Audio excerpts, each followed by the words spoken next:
छत्रपती शिवाजी महाराज आणि समर्थ रामदासांची भेट या ठिकाणी झाली होती. नमस्कार, मी कौस्तुभ आणि महाराष्ट्र दौऱ्याच्या 79व्या एपिसोड मध्ये बीबी बघून झाल्यावर अनिकेत भाऊ घेऊन आले ती स्पेशल सवारी आणि आम्ही निघालो रामगडकडे.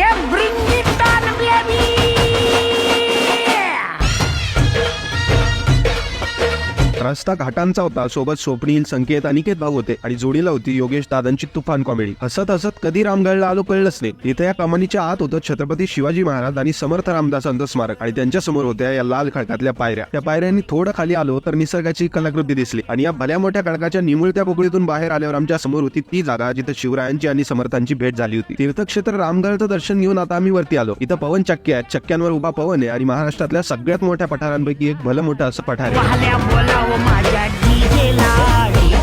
वळणावळणाच्या घाटातनं मजा करत आम्ही आता निघालो होतो जाफलच्या श्रीराम मंदिराकडे.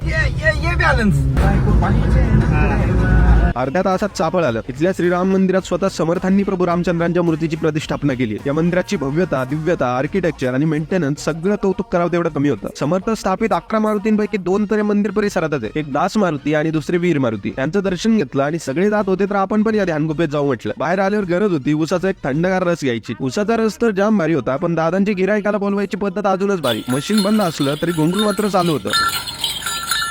हे घुंगरू वाजत राहील, आम्ही फिरत राहू आणि तुम्ही वाट बघा पुढच्या एपिसोडची, ज्यात आम्ही जाणार आहे एका तलवारीच्या आतमध्ये.